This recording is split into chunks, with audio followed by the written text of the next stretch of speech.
for Vancouver, Quadra. Well, that's some leadership. Attack the messenger. Former Minister Peter Penashue knew for months about these illegal donations, and the donations were not accidental, actually. The decisions were made by his campaign manager, a Conservative Party insider with 25 years' experience. So why are the Conservatives now using taxpayer dollars to repay this dirty money? Why is the Prime Minister reappointing this failed politician to run in the by-election? And how can the public actually trust in Canadian democracy in the face of so much Conservative election corruption? The Honourable Minister of Canadian Heritage. As I just finished saying, of course, Mr. Penashue has taken responsibility for mistakes that were made on his campaign, and there will be a by-election that will be called a by-election in which Mr. Penashue will have the opportunity to remind the people of Labrador of his hard work over the past 2 years as their representative, including delivering on infrastructure commitments and delivering on important job creation initiatives for the people of Labrador. But, you know, with respect to the member from Vancouver Quadra, if she really wants to talk about electoral irregularities, perhaps she should go ahead and tell us where the $40 million in stolen sponsorship money went in the Liberal Party.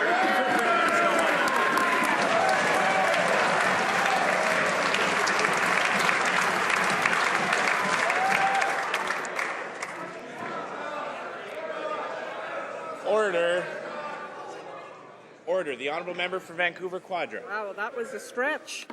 L'ancien ministre. The former Conservative Minister, Peter Penashue, knew months ago that his campaign had received illegal donations. Those donations weren't accidental. They were the result of decisions made by a Conservative organizer with 25 years' experience. Why did the Prime Minister decide to let his discredited politician run again in a by-election? The Honourable Minister of Canadian Heritage. Quite simply, same question, same answer. Mr. Speaker, Mr. Penashue took responsibility. There will be a by-election, and I'm sure that Mr. Penashue will be re-elected. His constituents will be able to judge him on what he's already delivered. Mr. Speaker, government scientists are now being warned not to speak with Canadians or the media or other scientists. Librarians and archivists have to watch what they say in public, whether it's in classrooms or conferences, or risk being fired. And it's getting worse. Canadians and the global scientific community are up in arms, and they are demanding the Information Commissioner take action and investigate. Mr. Speaker, obstructing access to research weakens Canada's democracy. When will the government reverse this dangerous course? Minister of Canadian Heritage.